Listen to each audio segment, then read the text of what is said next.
राम के दुई रे लालनवा जंगल बीचे जन्मे जंगल बीचे जन्मई हो।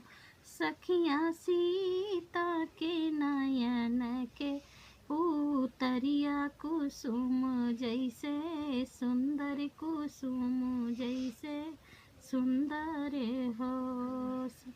सखिया हिरण के जैसे नयनवा जंगल बीचे सिसकई जंगल बीचे रोई हो।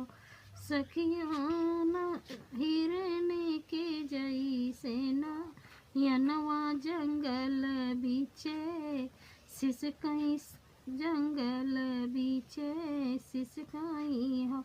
सखिया हिरण के जई